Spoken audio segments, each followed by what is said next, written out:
ሰላም የተወደዳችሁ የዚህ አገልግሎት ተከታታይ ቤተሰቦች በያላችሁበት የጌታችን የመድኃኒታችን የኢየሱስ ክርስቶስ ሰላምና ጸጋ ከሁላችሁ ጋር ይሁን። ዛሬ ከእናንተ ጋር አብረን የምንካፈለው የመጽሐፍ ቅዱስ ክፍል ሁለት ክፍሎችን እናነባለን። የመጀመሪያ የማነበው በመዝሙር 103 ከቁጥር 1 እስከ 6 ያለውን ይሆናል። ከዛ ቀጥሎ ደግሞ ኤፌሶን መጽሐፍ ምዕራፍ 1 ከቁጥር 2 እስከ 8 ያለውን በማንበብ የትምህርቴን ርዕስ ነግሬያችሁ የእግዚአብሔርን ቃል እንካፈላለን። በመዝሙር 103 ከቁጥር 1 እስከ 6 እንደዚህ ይላል። ነፍሴ ሆይ እግዚአብሔርን ባርኪ፣ አጥንቶቼም ሁሉ የተቀደሰ ስሙን። ነፍሴ ሆይ እግዚአብሔርን ባርኪ፣ ምስጋናውን ሁሉ አትርሺ። ኃጢአትሽን ሁሉ ይቅር የሚል ደዌሽንም ሁሉ የሚፈውስ ሕይወትሽን ከጥፋት የሚያድናት በምሕረትና በቸርነቱ የሚከልልሽ ምኞትሽን ከበረከቱ የሚያጠግባት ጎልማሳነትሽን እንደ ንስር ያድሳል። እግዚአብሔር ይቅርታ አድራጊ ነው፣ ለተበደሉ ሁሉ ይፈርዳል በማለት ይናገራል። በኤፌሶን መጽሐፍ ምዕራፍ 1 ከቁጥር 2 እስከ 8 ደግሞ እንደዚህ በማለት ሐዋርያው ጳውሎስ ይናገራል። ከእግዚአብሔር ከአባታችን ከጌታም ከኢየሱስ ክርስቶስ ጸጋና ሰላም ለእናንተ ይሁን። በክርስቶስ በሰማያዊ ስፍራ በመንፈሳዊ በረከት ሁሉ የባረከን የጌታችን የኢየሱስ ክርስቶስ አምላክና አባት ይባረክ። ዓለም ሳይፈጠር በፊቱ ቅዱሳንና ነውር የሌለን በፍቅር እንሆን ዘንድ በክርስቶስ መረጠን። በበጎ ፈቃዱ እንደወደደ በኢየሱስ ክርስቶስ ሥራ ለእርሱ ልጆች ልንሆን አስቀድሞ ወሰነን። በውድ ልጁም እንዲያው የሰጠን የጸጋው ክብር ይመሰገን ዘንድ ይህን አደረገ። በውድ ልጁም እንደ ጸጋው ባለጠግነት መጠን በደሙ የተደረገ ቤዛነታችንን አገኘን። እርሱም የበደላችን ስርየት፣ ጸጋውንም በጥበብና በአይምሮ ሁሉ አበዛልን በማለት ይናገራል። ዛሬ አብረን የምንካፈለው የትምህርታችን ርዕስ ባርኮትን መቁጠር የሚል ነው። እንደ መግቢያ የማነሳው ሐሳብ እያንዳንዱ ሰው የእይታ ችግር አለበት። የዚህ ደግሞ መሠረታዊው ምክንያት ሰው በተፈጥሮ በእጁ ላይ ያለውን ከመቁጠር ይልቅ የሌለውን ነገር የመቁጠር አባዜ አለበት። አእምሮ በባህሪው በችግር በእጥረትና በአሉታዊ ነገሮች ላይ በፍጥነት የመጣበቅ ዝንባሌ ወይም ኔጌቲቪቲ ባያዝ አለው። ከዚህም የተነሳ እግዚአብሔር ለእያንዳንዳችን የሰጠንን 99 በረከቶች እያሉን የጎደለችን ያችን አንዷን ነገር ብቻ እያሰብን ቀኑን ሙሉ እንፈራለን፣ እንጨነቃለን፣ እናጉረመርማለን። ከዛም ደግሞ ሲያልፍ ሰላማችንን አጥተን እንውላለን። ነገር ግን በሕይወታችን ውስጥ ወገኖቼ ምስጋና የሚጀምረው ካገኘነው ምድራዊና ጊዜያዊ ነገር ሳይሆን በክርስቶስ ኢየሱስ ካገኘነው ሰማያዊና ዘላለማዊ በረከትን መቁጠር ስንጀምር ነው።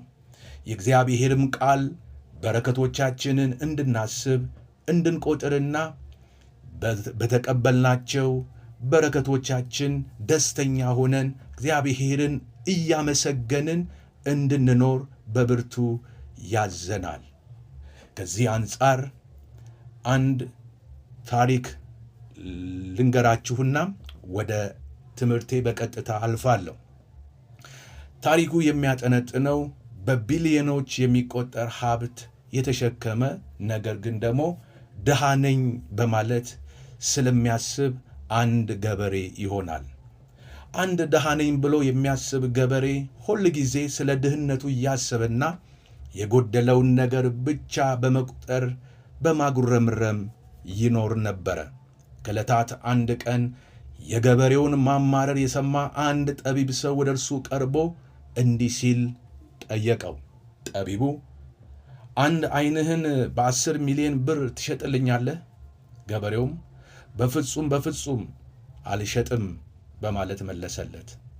ጠቢቡ ሰው ቀጠል አደረገና እጆችህንስ እግሮችህንስ ኩላሊትህንስ በቢሊየን ብር ትለውጣቸዋለህን? በማለት ጠየቀው። ገበሬውም በፍጹም ምድርን በሙሉ ብሰጠኝ እንኳ የአካሌን ክፍሎች ፈጽሜ አልሸጥም በማለት ለጠቢቡ ሰው መለሰለት። በዚህ ጊዜ ጠቢቡ ሰው ፈገግ በማለት እንዲህ አለው፣ እንግዲያውስ በቢሊዮኖች የሚቆጠር ታላቅ ሀብት በሰውነት ላይ ተሸክመ እየኖርክ ራስህን ድሃ ነኝ ብለህ እንዴት ትቆጥራለህ? በዚህ ታሪክ መስተዋት ውስጥ ሆነን ራሳችንን ስንመለከት ወገኖቼ፣ እኛም አንዳንድ ጊዜ ምድራዊ ነገር ሲጎድለን ራሳችንን እንደ ምስኪንና የማንረባ የማንጠቅም አድርገን እንቆጥራለን። ነገር ግን ክርስቶስ ለእኛ ሲል ድሃ የሆነው እኛ በእርሱ ድህነት እንድንበለጽግ ነው። ይህ ባለጠግነት ደግሞ አካላዊ ብቻ ሳይሆን በክርስቶስ ኢየሱስ የተሰጠን መንፈሳዊ ሀብት ወደር የለውም። ወዳጆቼ በሁለተኛ ቆሮንቶስ ምዕራፍ 8 ቁጥር 9 ላይ የጌታችንን የኢየሱስ ክርስቶስን ቸር ስጦታ አውቃችኋልና ሀብታም ሲሆን እናንተ በእርሱ ድህነት ባለጠጎች ትሆኑ ዘንድ ስለ እናንተ ድሃ ሆነ በማለት ይናገራል። እግዚአብሔር አምላክ የተመሰገነ ይሁን። ከዚህ በመቀጠል በረከቶቻችንን ልንቆጥርባቸው የሚገቡ 5 መሠረታዊ ምክንያቶችን አንድ በአንድ እያነሳን እንመለከታለን። በረከቶቻችንን ልንቆጥርባቸው ከሚገቡ 5 ምክንያቶች መካከል የመጀመሪያ የማነሳው ትልቁና የመጀመሪያው በረከታችን ኢየሱስ ክርስቶስ ራሱ ነው። ሃሌሉያ! በዚህ ዘመን ለበረከት ያለን ግንዛቤና መረዳት ውስጣዊ እይታችን ጭምር መስተካከል አለበት ብዬ አምናለሁ። በረከትን ስንቆጥር ከምድራዊና ከሚጠፋ ነገር መጀመር የለብንም። ትልቁ በረከታችን የሰማይና የምድር ጌታ የሆነው ኢየሱስ ክርስቶስ ለእኔና ለእናንተ ከአባት እግዚአብሔር ዘንድ መሰጠቱ ነው። ሐዋርያው ጳውሎስም በረከትን እንድንቆጥር ያስተማረው ከምድራዊ ምቾት ሳይሆን በሰማያዊ ስፍራ ላይ ካለ በክርስቶስ ካገኘናቸው መንፈሳዊ በረከቶች ተነስቶ ነው። ኤፌሶን 1:3 ላይ ይህንን በደንብ አድርጎ ያረጋግጥልናል እንዲህ በማለት በክርስቶስ በሰማያዊ ስፍራ በመንፈሳዊ በረከት ሁሉ የባረከን የጌታችን የኢየሱስ ክርስቶስ አምላክና አባት ይባረክ ይላል። ክብር ለኢየሱስ ይሁን። እነዚህን በሰማያዊ ስፍራ በክርስቶስ ኢየሱስ ያገኘናቸውን መንፈሳዊ በረከቶቻችንን ስንመለከት የመጀመሪያው በደሙ መታጠባችንን እናያለን። በደሙ መታጠባችንን ስንመለከት ቅዱስና ነውር የሌለን ሆነን መመረጣችን ዋጋ የማይተመንለት ታላቅ ሀብታችን ነው። እግዚአብሔር አምላክ የተመሰገነ ይሁን። በሰማያዊ ስፍራ ካሉ በረከቶቻችን መካከል ወገኖቼ ሌላኛው የምናየው የማይለወጥ ማንነትን ነው። የምድራዊ ነገር ዋጋው ሊጨምርና ሊቀንስ ይችላል። በክርስቶስ ኢየሱስ ያገኘነው የእግዚአብሔር ልጅነት ግን ዘላለማዊ የሆነ የማይለወጥ የማይሻር የማይሻሻል ማንነታችን ነው። እግዚአብሔር አምላክ የተመሰገነ ይሁን።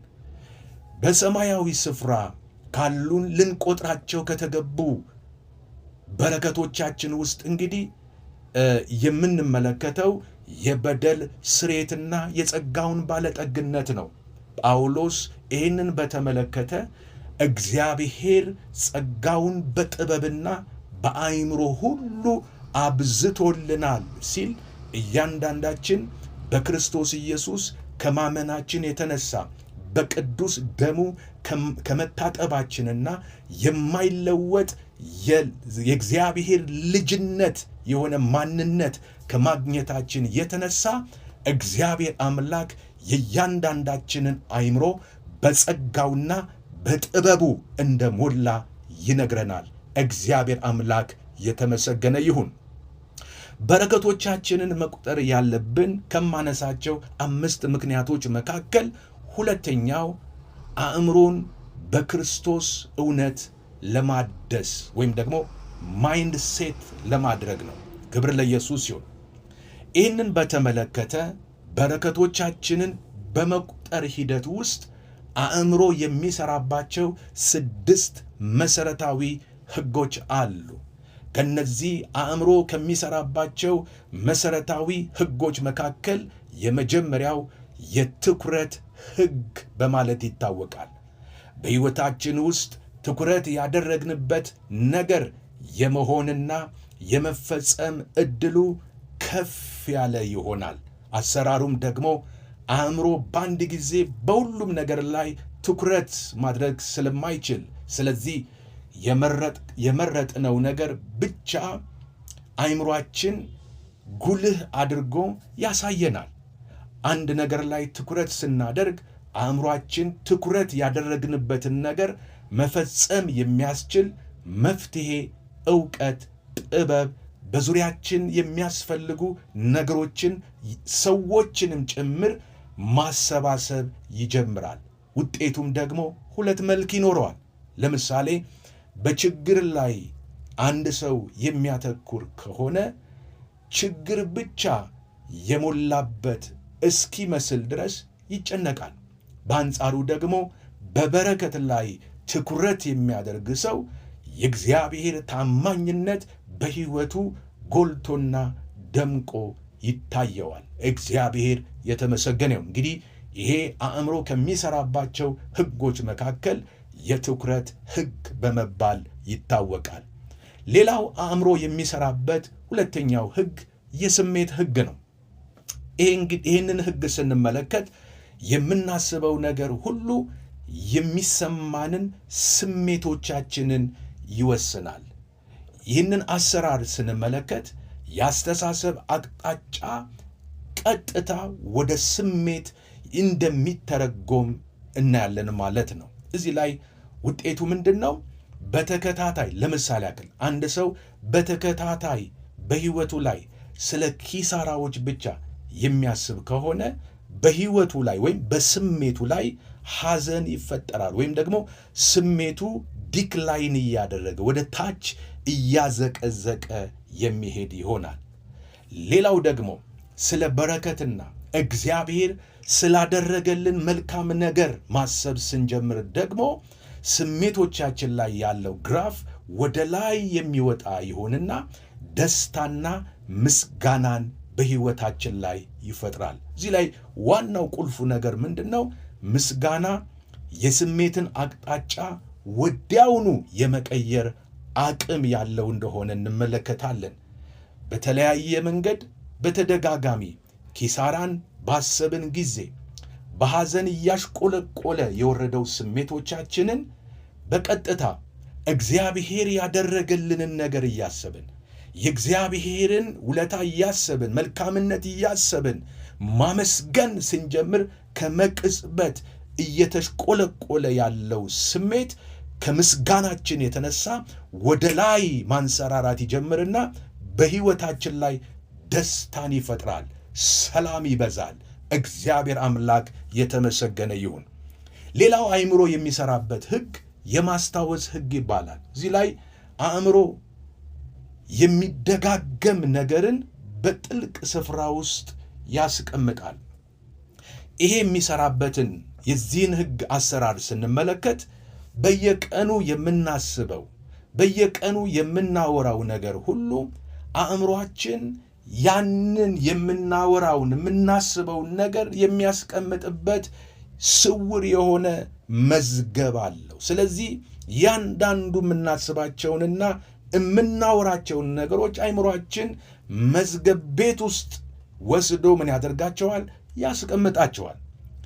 ያንዳንዱ የምናስባቸውና ያወራናቸው ነገሮች አእምሯችን ስውር በሆነው ድብቅ ስፍራ ወስዶ ያስቀመጣቸው እነዛ ነገሮች ደግሞ በሕይወታችን ላይ፣ በኑሯችን ላይ፣ በግንኙነቶቻችን ላይ፣ በኢኮኖሚያችን ላይ፣ በጤንነታችን ሳይቀር ውጤት አለው። ውጤቱም ስለ ችግር ብቻ የምናወራ ከሆነ አእምሯችን ያንን የችግር ድምፆችን ወስዶ በመዝገብ ውስጥ ችግሮችን ያከማቻል። ከዛስ በኋላ በሕይወታችን ላይ እማንወጣቸው፣ እማንፈታቸው፣ እማናስተካክላቸው ችግሮች በሕይወታችን ላይ መብዛት ይጀምራሉ። በሌላ አቅጣጫ ደግሞ በረከቶችን የምናስብ የምንቆጥር ሲሆን ደግሞ የእግዚአብሔር ሥራ፣ የእግዚአብሔር መልካምነት፣ የእግዚአብሔር በጎ ነገር በሙሉ በልባችን ጥልቅ ስፍራ ውስጥ ምን ይሆናል? ይቀመጣል። ልባችንን የገዛው ነገር በኑሯችን ላይ መገለጥ ይጀምራል። የጌታ ስም የተባረከ ይሁን። ሌላው አእምሮ የሚሰራበትን ሕግ ስንመለከት የትርጉም ሕግ የሚለውን እናያለን።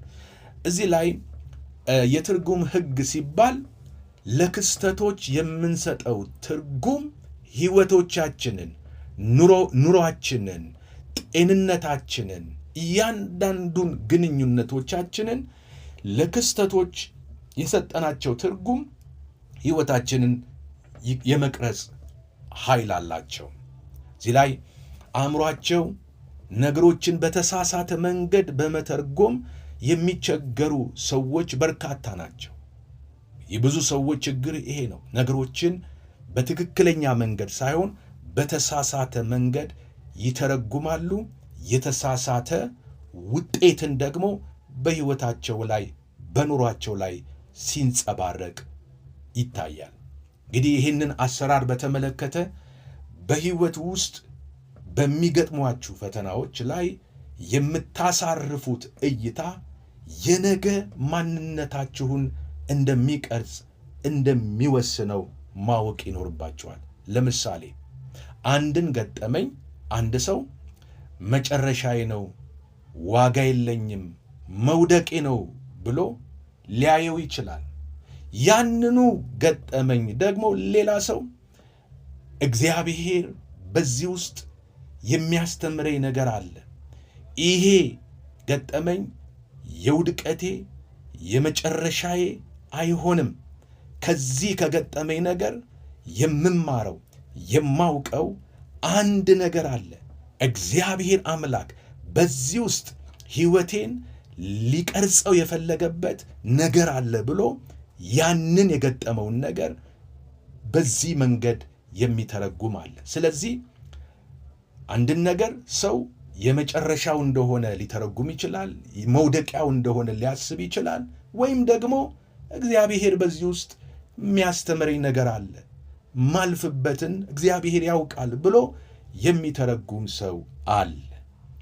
ሌላው አእምሮ የሚሰራበትን ሕግ በተመለከተ የልማድ ሕግ የሚባል በአምስተኛ ደረጃ የምናነሳው ነገር አለ። የልማድ ሕግ ማለት ምን ማለት ነው? አንድ ነገር በተደጋገመ ቁጥር ልማድ ይሆናል፣ ሀቢት ይሆናል። ተደጋጋሚ ምስጋና አዳዲስ ያስተሳሰብ መንገድን በሰው ሕይወት ላይ ይፈጥራል። ይሄ እንግዲህ የሚሰራው እንዴት ነው? ማንም ሰው በአንድ ጀመር ወገኖቼ፣ በአንድ ቀን ውስጥ አመስጋኝ ሊሆን አይችልም። በየዕለቱ ፕራክቲስ ማድረግ ያስፈልጋል። መለማመድ ያስፈልጋል። መደጋገም ያስፈልጋል። በየቀኑ ወገኖቼ ሆይ ምስጋናን በደጋገምን ቁጥር ያ የደጋገምነው የምስጋና ሕይወት ውጤት አለው። በየቀኑ ያሉንን በረከቶችን የመቁጠር ልምምድ ሲኖረን፣ የማመስገን ልምምድ ሲኖረን በሂደት የማይናወጥ የምስጋና ሕይወት አኗኗር ውስጥ እንገባለን ማለት ነው። እግዚአብሔር አምላክ የተመሰገነ ይሁን። ሌላው አእምሮ የሚሰራበትን ሕግ ስንመለከት የመንፈሳዊ እይታ ሕግ የሚል እናገኛለን። ይሄ የመንፈሳዊ እይታ ሕግ ምስጋና ከምድራዊ እይታ ወደ መንፈሳዊ እይታ የሚያሸጋግር ድልድይ ነው። እግዚአብሔር አምላክ የተመሰገነ ይሁን። ይሄ እንዴት ነው በሕይወታችን የሚሰራው? በነገሮች ላይ ከማጉረምረም ወጥተን ወደ መንፈሳዊው ዓለምና ወደ እግዚአብሔር ሉዓላዊ እንድንመለከት ያደርገናል። ስናመሰግን ከምድር ወደ ሰማይ ማየት እንጀምራለን። ካለንበት ተነስተን እግዚአብሔር አምላክ ወደሚሰጠን ወደሚያደርገው ነገር ቀና ብለን እንድንመለከት እይታችንን እንድንለውጥ የሚያደርግ ሕግ ነው። እግዚአብሔር አምላክ የተመሰገነ ይሁን። ለዚህ ትልቅ ማሳያ ምሳሌ የሚሆነን ንጉሥ ዳዊት ነው። ዳዊት በነፍሱ ላይ ስልጣን ኖሮት ራሱን ሲያዝናና እና እግዚአብሔርን ሲያስታውስ እንመለከተዋለን። ዳዊት ምንድን ያደረገው መሰላችሁ? በመዝሙር 103 ላይ ቅድምም ሳነብ እንደሰማችሁት ቁጥር 1 እና 2 ላይ በተለይ እንደዚህ ይላል፣ ነፍሴ ሆይ እግዚአብሔርን ባርኪ፣ አጥንቶቼ ሁሉ የተቀደሰ ስሙን። ነፍሴ ሆይ እግዚአብሔርን ባርኪ ይልና ምስጋናውን ሁሉ ምን አትበይ አትርሺ በማለት ይናገራል። እንግዲህ እስካሁን ያየነውን አእምሮ የሚሰራበትን ሕግ ጠቅለል አድርገን ስንመለከት የትኩረትን ሕግ አይተናል። የምናየውና የምናገዝፈውን ነገር የሚወስን የሕግ አይነት ነው። የስሜት ሕግ ደግሞ በውስጣችን የሚሰማንን የደስታ ወይም ደግሞ የሐዘንን ስሜት ይወስናል። የልማድ ሕግ ደግሞ ወደፊት በሕይወታችን የሚሆነውን ነገር የመቅረጽ ልማድን እንደሚያዳብር ይህንን ተመልክተናል። የእግዚአብሔር ስም የተባረከ ይሁን። የሰው ልጅ እንግዲህ አእምሮን በተመለከተ ልክ እንደ ማግኔት ነው። የሰው ልጅ አእምሮ በየቀኑ የምንቆጥረው ነገር ወደ ሕይወታችን ውስጥ በመሳብ ትልቅ እንደዚሁም ሰፊ ያደርገዋል። ሁልጊዜ ወገኖቼ ችግሮችንና ጥረትን ብቻ የሚቆጥር ሰው ልቡ በሐዘንና በምሬት ይሞላል። ስለዚህ በረከቶቻችንን በመቁጠር አእምሮን ለምስጋና በማሰልጠን ልባችንን በእግዚአብሔር ፍቅር ልንሞላው ይገባናል። እግዚአብሔር አምላክ የተመሰገነ ይሁን። ለዚህ በእግዚአብሔር ቃል ውስጥ የምናያቸው ሁለት እህትማማቾች አሉ። በሉቃስ ወንጌል መጽሐፍ ምዕራፍ 10 ከቁጥር 38 እስከ 42 ላይ ሲሄዱም እርሱ ወደ አንዲት መንደር ገባ። ማርታ የተባለች አንዲት ሴትም በቤቷ ተቀበለችው። ለእርሷም ማርያም የምትባል እህት ነበረቻት። እርሷም ደግሞ ቃሉን ልትሰማ በኢየሱስ እግር አጠገብ ተቀምጣ ነበረች። ማርታ ግን አገልግሎት ስለበዛባት ባከነች። ቀርባም ጌታዬ ሆይ እኔ እንድሠራ እህቴ ብቻዬን ስትተወኝ አይገድህምን? እንኪያስ እንድታግዘኝ ንገራት አለችው። ኢየሱስም መልሶ ማርታ ማርታ በብዙ ነገር ትጨነቂያለሽ፣ ትታወቂያለሽ። የሚያስፈልገው ግን ጥቂት ወይም አንድ ነገር ነው። ማርያምን መልካም ዕድልን መርጣለች፣ ከእርሷም አይወሰድባትም አላት ይላል። ይህን ታሪክ ስንመለከት ወገኖቼ ሆይ ጌታ ኢየሱስ ክርስቶስ ወደ አንዲት መንደር በጉዞ ላይ ሳለ ወደ እነዚህ እህትማማቾች ቤት ጎራ እንዳለ እናያለን። እነዚህ እህትማማቾች በአንድ ቤት ውስጥ አብረው የሚኖሩ ናቸው። እዚህ ቤት ውስጥ እንግዲህ ኢየሱስ ገባ። ስፍራው አንድ ነው፣ በአንድ መጠለያ ውስጥ ነው። ጌታ በዚህ አንድ መጠለያ ውስጥ ለሁለቱም እኩል በሆነ መልኩ ነው አብሯቸው ኅብረት ለማድረግ ከነሱ ጋር ለመጫወት ከነሱ ጋር ጊዜ ለማሳለፍ በመካከላቸው የተገኙ እነዚህ ሁለት እህትማማቾች በአንድ ቤት ውስጥ እየኖሩ በአንድ ጌታ ስር ሆነው ግን የተለያየ ሕይወት እይታ እንደነበራቸው እናያለን። ኢየሱስ ወደ ቤታቸው ከገባበት ጊዜና ሰዓት ጀምሮ ማርታ ቁጭ ብድግ እያለች ወገቧን አስራ ጌታ ኢየሱስ ክርስቶስን ደስ ለማሰኘት ለማገልገል ስትጥር ስትደክም ጊዜዋን ሁሉ ወገኖቼ ሆይ ስታባክን ነበር። በኋላ ደግሞ ዞር ብላ ስትመለከት እህቷ ማርያም በጌታ እግር ስር ቁጭ ብላ ከሱ የሚወጣውን የጸጋ ቃል ትሰማ ነበር። ማርታ እህቷን ማርያምን ስታይ በጣም ነው የተበሳጨች። የራሷን ሁኔታ ስትመለከት፣ ድካሟን ስታይ፣ መባከኗን ስታይ፣ የተጫናትን የሥራ ብዛት ስትመለከት ወገኖቼ ሆይ በአንጻሩ ደግሞ እህቷ በረፍት ውስጥ ሆና ከጌታ እግር ስር መቀመጧ ያበሳጫት ሁሉ ይመስላል። ወገኖቼ ሆይ እነዚህ ሁለቱም እህትማማቾች ዛሬ በዚህ ስፍራ ያለነውን እኔና እናንተን የሚወክሉ ናቸው። አንድ ጌታ እያመለክን በአንድ ጌታ ጥላ ስር ሆነን በአንድ ቤት ውስጥ በአንድ ቤተ እምነት ውስጥ ሆነን ወገኖቼ ሆይ በአንድ አካል ውስጥ ሆነን ነገር ግን የተለያየ የህይወት ጉዞ ውስጥ ያለን ሰዎች ነን። ማርታ የጎደላትን ነገርና የበዛባትን ሥራ መቁጠር ስለጀመረች ያ በህይወቷ ላይ ጭንቀት፣ ተስፋ መቁረጥ፣ ድካም፣ በሌላው ላይ መፍረድ እንደገጠማት፣ ማጉረምረም እንደገጠማት፣ ሰላም እንዳጣች እናያለን። ማርያም ደግሞ በአንጻሩ በኢየሱስ እግር ስር ሆና ዋና እና ማንም የማይወስድባትን የህይወት ቃል መርጣ በተረጋጋ ሁኔታ ውስጥ ጸጥ ባለ ህይወት ውስጥ እንደነበረች እናያለን።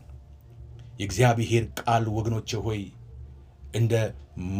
እንደ ማርታ እንድንባክን፣ እንድንጨነቅ፣ እንድናጉረመርም፣ እንድንረበሽ ድካማችንን ብቻ ልፋታችንን ብቻ የቆጠርን ጊዜ እንድናባክን ሳይሆን እንደ ማርያም በኢየሱስ እግር ስር ቁጭ ብለን ማንም የማይወስደውን ወገኖቼ ሆይ እድል የህይወትን ቃል እንዲህ ባለ ሁኔታ ወገኖቼ መምረጥ መቻል መታደል ነው። እግዚአብሔር አምላክ የተመሰገነው።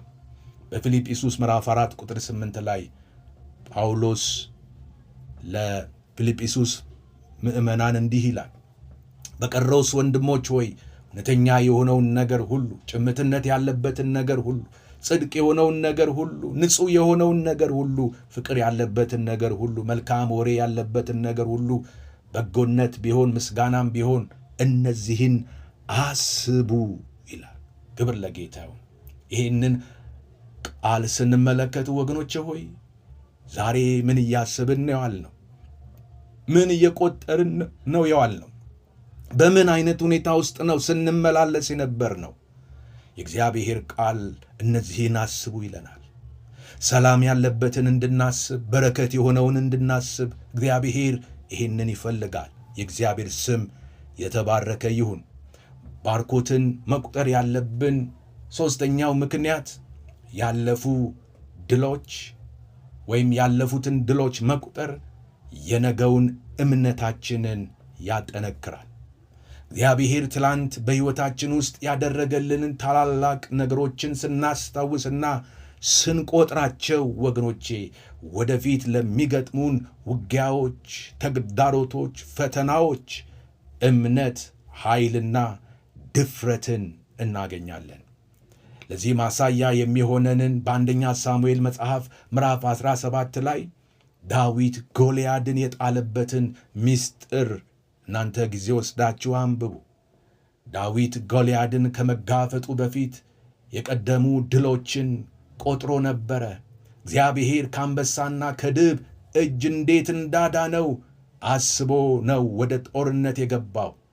ያኔ ከአንበሳና ከድብ ያስጣለው እግዚአብሔር ዛሬም እንዳልተለወጠ፣ ዛሬም እንደሚያድነው፣ ዛሬም እንደሚያስጥለው፣ ዛሬም በፊት ለፊቱ ቆሞ ከሚደነፋበት ጎልያድ እግዚአብሔር ድል እንደሚሰጠው የትላንትናው ተአምራት፣ የትላንትናው የእግዚአብሔር እርዳታ፣ ትላንት በሕይወቱ ያደረገለት፣ ትላንት አንበሳና ድብ እንዲመታ ድልን የሰጠው ጌታ፣ ድፍረትን የሞላው እግዚአብሔር ዛሬም በጎልያድ ፊት ድል እንደሚሰጠው አምኖ ገባ።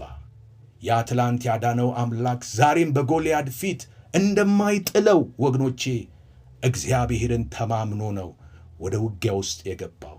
ወዳጆቼ ትላንት ያዳነን፣ ትላንት የረዳን፣ ትላንት በማይቻሉ ነገሮች ውስጥ ችለን እንድናልፍ ጸጋና ኃይልን የሰጠን፣ ትላንት መውጣት ከማንችላቸው ነገሮች እጆቹን ዘርግቶ ያወጣን፣ ጣልቃ ገብቶ ወገኖቼ ሆይ እነሆ በድል የመራን እግዚአብሔር ዛሬ ተለወጠ። ወገኖቼ ሆይ ትላንት ያዳነሽ ዛሬም ያድንሻል። ትላንት የረዳሽ ዛሬም ሊረዳሽ የታመነ ነው።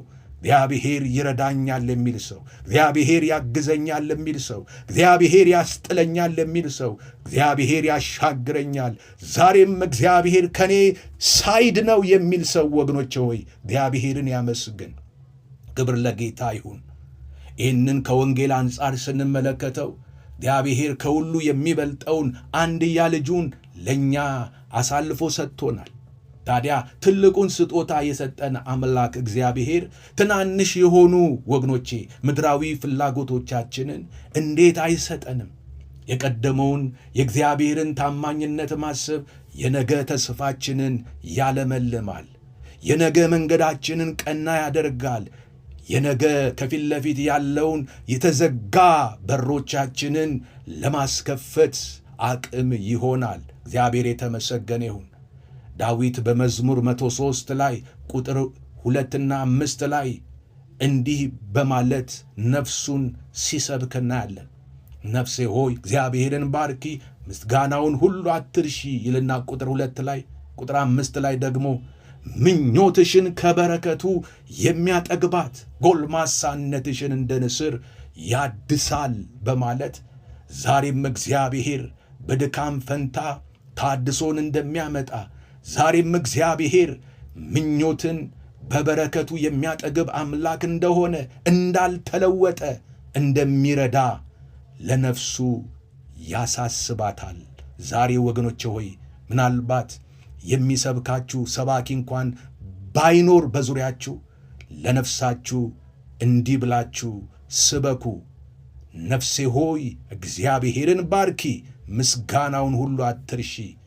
ለምን ከተባለ ኃጢአትሽን ይቅር የሚል ደዌሽን ሁሉ የሚፈውስ ምኞትሽን ከበረከቱ የሚያጠግባት ጎልማሳነትሽን እንደ ንስር የሚያድስ እያላችሁ ነፍሳችሁን አጽናኑ፣ ነፍሳችሁን ስበኩ፣ ነፍሳችሁን አበርቱ፣ ነፍሳችሁን አነቃቁ በእግዚአብሔር ቃል። ሐዋርያው ጳውሎስ በሮሜ 8:32 ላይ እንዲህ ይላል፣ ለገዛ ልጁ ያራራለት ነገር ግን ስለ ሁላችን አሳልፎ የሰጠው ያው ከእርሱ ጋር ደግሞ ሁሉን ነገር እንዲያው እንዴት አይሰጠንም ይላል። እግዚአብሔር ቸር ነው። እግዚአብሔር ሰጪ ነው። እግዚአብሔር ስጦታው መልካም ነው። እግዚአብሔር ወገኖቼ ትላንት አድርጎላችሁ አሁንስ በዛ አይልም ወገኖቼ። እግዚአብሔር አይገምታችሁም። ሲሰጣችሁ ከልብ ነው የሚሰጣችሁ። እግዚአብሔር አምላክ የተመሰገነው። እግዚአብሔር ሲሰጣችሁ ፈገግ ብሎ ነው የሚሰጣችሁ። ደስ ብሎት ነው ሲያደርግላችሁ። ምክንያቱስ አንድ ልጁን ሲሰጠን ወገኖቼ ሆይ አልራራለትም ይላል። ስለ ሁላችን እግዚአብሔር አንድ ልጅ ነበረው፣ እሱን ለመስቀል ሞት አሳልፎ ሲሰጠው ወገኖቼ ሆይ አልራራለትም። እንግዲያውስ ልጁን ሰጥቶ ሌላ ነገር እንዴት ይከለክለናል? ልጁን ሰጥቶ ወገኖቼ ሆይ ከዛ መልስ ያለውን ጥቃቅን የሆነውን ዛሬ እየረበሸን እያስጨነቀን ያለውን ነገር እግዚአብሔር እንዴት ይከለክለናል? ኧረ በጭራሽ። እንዴት አይሰጠንም ይላል። እግዚአብሔር ይሰጣል። ክብር ለመንፈስ ቅዱስ ይሁን። ይህን የምታምኑ ወገኖቼ እግዚአብሔር ይሰጣል በሉ። እግዚአብሔር ይሰጣል ብላችሁ ጻፉልኝ። እግዚአብሔር ይባርካችሁ። አየዋለሁ በኋላ ላይ ስንቶቻችሁ እግዚአብሔር እንደሚሰጥ እርግጠኛ ናችሁ? ልጁን ሰጥቶኝማ ሌላ ነገር ሊከለክለኝ አይችልም። ልጁን ሰጥቶኝማ ከልጁ መልስ ያለውን ዛሬ ጎደለ ምለውን ነገር እግዚአብሔር ሊከለክለኝ አይችልም፣ ይሰጠኛል ለምትሉ ሰዎች እግዚአብሔር ሰጪ ነው ብላችሁ ኖት አድርጉልኝ። በኋላ ያዋለሁ። እግዚአብሔር አምላክ የተመሰገነው። በረከትን የምንቆጥርበትን ምክንያት እያየን ነው። 5 ነገሮችን አነሳለሁ ብዬ ነበረ። 4ኛ ማነሳው ምስጋና በረከትን ለማብዛት መለኮታዊ ቁልፍ ነው። አብዛኛው ሰው ለማመስገን የሚቸገረው ለምን ይመስላችኋል? ብዙዎቻችን ለማመስገን ይታገለናል። ለማመስገን ይጨንቀናል። ለማመስገን ወገኖቼው ይተናነቀናል። ለምንድን ነው ሰው ለማመስገን የሚቸገረው? ይህንን ቃል ስዘጋጅ ወደ አይምሮ የመጣ ሐሳብ ምንድን ነው? አብዛኛው ሰው ለማመስገን የሚቸገረው ትኩረቱን በሌለው ነገር ላይ ስለሚያደርግ ነው። ብዙዎቻችን ለማመስገን አቅም የምናጣው፣ ኃይል የምናጣው፣ ጉልበት የምናጣው የሚታገለን ለምን መሰላችሁ? ትኩረታችን ባለን ነገር ላይ ሳይሆን በሌለን ነገር ላይ ስለምናደርግ ነው። እግዚአብሔር ዛሬ ላይ በእጃችን በሰጠን ጥቂት ነገር ላይ ትኩረት ማድረግ ስንጀምር ውስጣችን በምስጋና ይሞላል። ያ ጥቂት ነገር ደግሞ ወገኖቼ እግዚአብሔር አምላክ በምስጋና በፊቱ ቀርበናልና ጥቂቱን ነገር እግዚአብሔር ይባርከዋል፣ ያበዛዋል፣ ያትረፈርፈዋል። ክብር ለመንፈስ ቅዱስ ይሁን። ለዚህ ማሳያ የሚሆነን መጽሐፍ ቅዱስ በዮሐንስ ወንጌል ምዕራፍ 6 ከቁጥር 10 ጀምሮ ያለ ታሪክ ላንሳ። እንዲህ ይላል። ኢየሱስም ሰዎቹ እንዲቀመጡ አድርጎ አለ። በዚያ ስፍራ ብዙ ሳር ነበረበት፣ ወንዶችም ተቀመጡ፣ ቁጥራቸውም 5000 የሚያህል ነበረ። ኢየሱስም እንጀራውን ያዘ፣ ሃሌሉያ፣ አመስግኖም ለደቀ መዛሙርቱ ሰጠ። ደቀ መዛሙርቱም ለተቀመጡ ሰዎች ሰጧቸው። እንዲሁም ከዓሣው በፈለጉት መጠን ከጠገቡ በኋላ ደቀ መዛሙርቱን አንድስ እንኳን እንዳይጠፋ የተረፈውን ቁርስራሽ አከማቹ አላቸው። ስለዚህ አከማቹ። ከበሉትም ከ5 የገብስ እንጀራ የተረፈው ቁርስራሽ 12 መሶብ ሞሉ ይላል። የሚገርም ነው ወዳጆቼ። ሕዝቡ ኢየሱስን ተከትሎ በምድረ በዳ ለ3 ቀናት ያህል ከቆየ በኋላ ደቀ መዛሙርቱ የሚበላ ነገር አልያዙም ነበርና ሕዝቡን አሰናብትና ወደ የቤታቸው ሄደው ምግባቸውን መብላት ይችላሉ ብለው ኢየሱስን ነገሩት። ኢየሱስም እናንተ የሚበሉትን ስጧቸው አላቸው። እነሱ ደግሞ ምንም ነገር የለንም አሉ።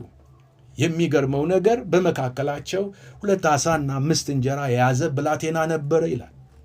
እኛ የለንም ብለው ዞር ሲሉ አንድ ብላቴና ተገኘ፣ 2 ዓሣ 5 እንጀራ።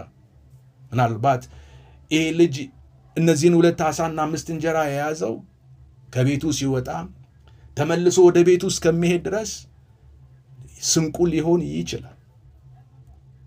ስለዚህ እነዛን 2 ዓሣ 5 እንጀራ ኢየሱስ ክርስቶስ ከዛ ብላቴና ተቀብለው አመጡና በእጁ ላይ አስቀመጡ። ኢየሱስ ክርስቶስ 2 ዓሣና 5 እንጀራ ያዘ ይላል። ዛሬ ወገኖቼ ሆይ እጃችሁ ላይ ቤትም አቅጣጫ መጥቶ የገባ ጥቂት የምትሉት ለመያዝ ለመልቀቅ የምታስቡት ነገር ምን ይሆን?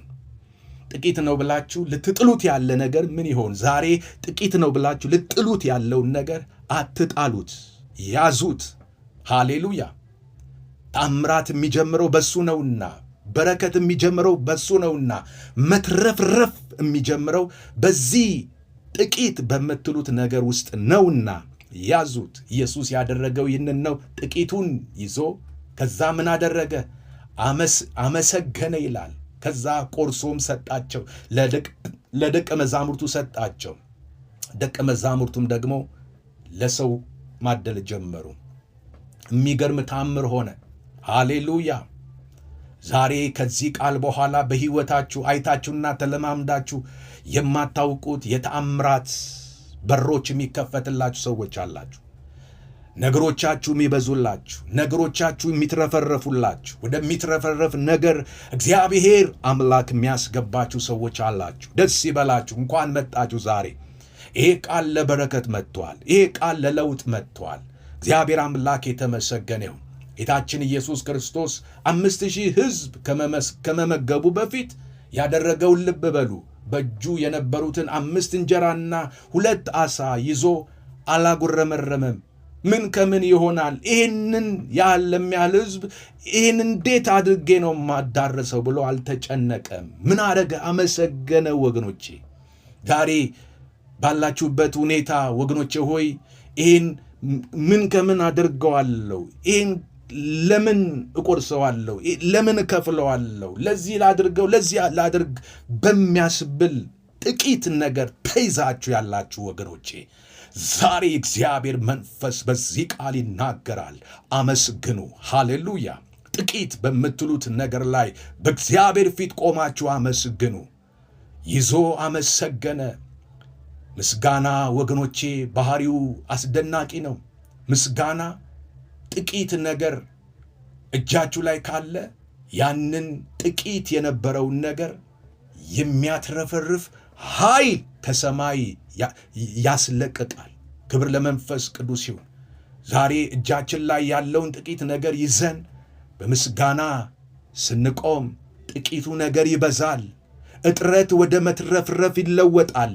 ባለን ነገር እግዚአብሔርን ስናመሰግን እግዚአብሔር ያለንን ነገር ባርኮ አብዝቶ አትረፍርፎ እጃችንን በአፋችን ላይ ያስጭነዋል። እግዚአብሔር አምላክ የተመሰገነው።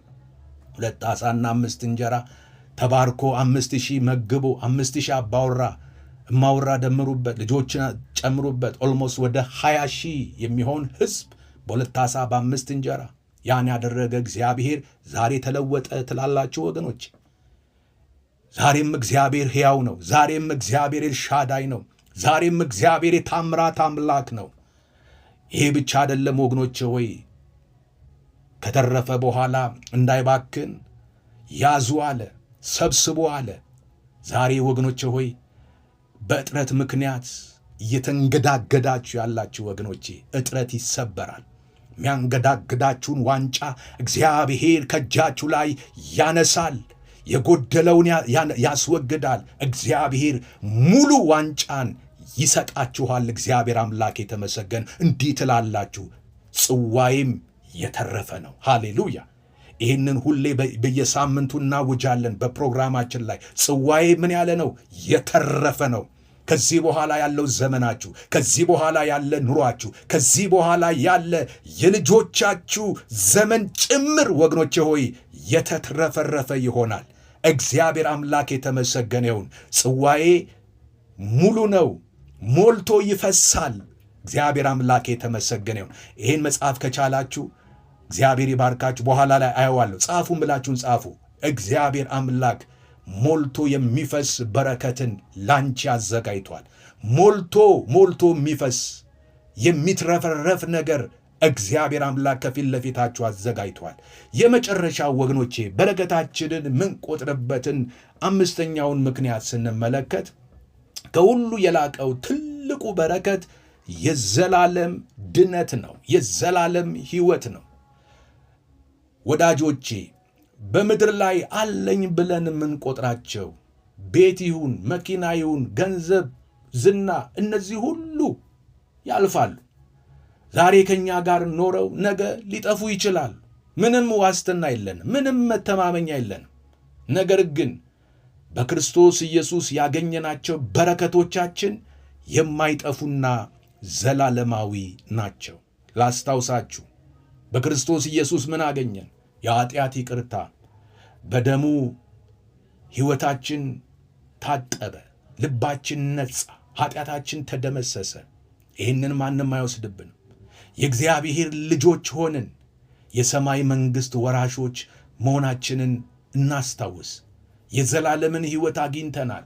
ከሞት በኋላ የሚጠብቀን ታላቁ ክብር ይሄ ነው ወገኖቼ። በሉቃስ ወንጌል መጽሐፍ ምዕራፍ 10 ከቁጥር 17 እስከ 20 ባለው ታሪክ ውስጥ ስንመለከት ጌታ ኢየሱስ ክርስቶስ ደቀ መዛሙርቱን 2 አደረገና ከፊት ለፊታቸው ወዳለ ከተማ እንዲሄዱ፣ በሽተኛ እንዲፈውሱ፣ አጋንንት እንዲያስወጡ፣ ለምጻሞችን እንዲያነጹ፣ ሙታን እንዲያስነሱ ስልጣን ኃይል ሰጥቶ ላካቸው። በኋላም እነዚህ ደቀ መዛሙርት ወጡ። ጌታ በሰጣቸው ኃይልና ስልጣን እንደተባሉት አደረጉ። ሲመለሱ ወገኖቼ ሆይ በደስታ ሰክረው ነው የመጡት እና ምን አሉት መሰላችሁ? መጡና ጌታን አጋንንት እንኳ በስም ተገዝተውልናል ብለው የደስታቸውን ምክንያት ያደረጉት አጋንንት በኢየሱስ ክርስቶስ ስም ስለታዘዘላቸው ስለተገዛላቸው በቃ ደስ አላቸው። እውነት ነው ወገኖቼ ሆይ በዚህ አገልግሎት ውስጥ እንዳለፈ ሰው አጋንንት የሰውን ሕይወት አንቆ የያዘ ተብትቦ የያዘ ክፉ ሲመታ ሲዋረድ ማየት ደስ ይላል። ነገር ግን ያ አይደለም ትልቁ የደስታችን ምክንያት። እውነተኛ ደስታችን መሆን ያለበት ወገኖቼ ሆይ ያ አይደለም። አጋንንት በስም ተገዙልን ብለው በደስታ ለተመለሱት ለደቀ መዛሙርቱ ኢየሱስ ክርስቶስ እውነተኛውና ዋነኛ የደስታ ምንጭ ምን መሆን እንዳለበት ሲናገራቸው እንዲህ ነበር ያላቸው። ቁጥር 17 ላይ 70 በደስታ ተመልሰው ጌታ ሆይ አጋንንትስ እንኳ በስም ተገዝተውልናል አሉት። እንዲህም አላቸው፣ ሰይጣንን እንደ መብረቅ ከሰማይ ሲወድቅ አየሁ። እነሆ እባብና ጊንጡን ትረግጡ ዘንድ በጠላትም ኃይል ሁሉ ላይ ሥልጣን ሰጥቻችኋለሁ፣ የሚጎዳችሁም ምንም የለም። ነገር ግን መናፍስት ስለተገዙላችሁ በዚህ ደስ አይበላችሁ፣ ስማችሁ ግን በሰማያት ስለተጻፈ ደስ ይበላችሁ። ሃሌሉያ! ዛሬ ወገኖቼ ሆይ ስሞቻችሁ በሕይወት መጽሐፍ ላይ ስለተጻፉ በእግዚአብሔር መንግሥት ውስጥ የእግዚአብሔር መንግሥት ዜጋ ወይም አባል በመሆናችሁ ስንቶቻችሁ ደስተኛ ናችሁ?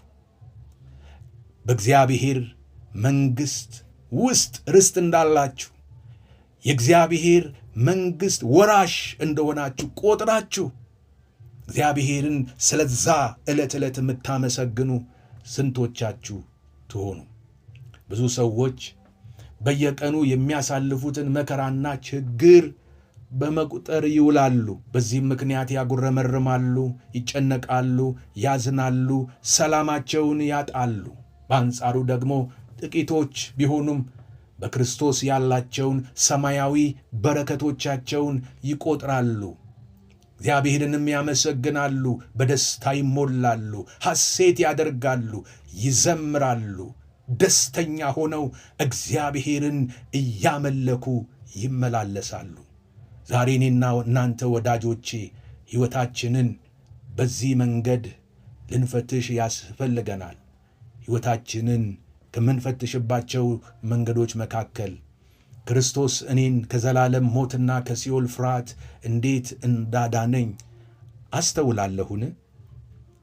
ሕይወቴ በፈተና ምክንያት ስትናወጥና እምነት ሳጣ ስንሸራተት ስንት ጊዜ እግዚአብሔር በጸጋው ደግፎ አቁሞኛል። ዛሬ በፊቴ የተደቀኑት ችግሮች ከክርስቶስ የዘላለም ፍቅር አንጻር ሳያቸው ምን ያህል ጥቂት ናቸው፣ ምን ያህል ተራዎች ናቸው። እነዚህን ዕለት ዕለት ራሳችንን የምናይባቸው መጠይቆች ናቸው። ባርኮታችሁን ቁጠሩ። በረከቶቻችሁን መቁጠር ስትጀምሩ ወገኖቼ፣ በተለይም በክርስቶስ የተሰጣችሁን የዘላለም ተስፋን ስትመለከቱ በምድራዊ ማዕበልና በምድራዊ ነውጥ ውስጥ ፍጹም የተረጋጋ ሕይወትን መኖር ትጀምራላችሁ። ክርስቶስ ስላደረገላችሁ ነገር በዛ ላይ ትኩረት ስታደርጉ ልባችሁ በማይናወጥ በማይነጥፍ የምስጋና መንፈስ ይሞላል። ዳዊት እንዳለ ነፍሴ ሆይ እግዚአብሔርን ባርኪ፣ ምስጋናውን ሁሉ አትርሺ።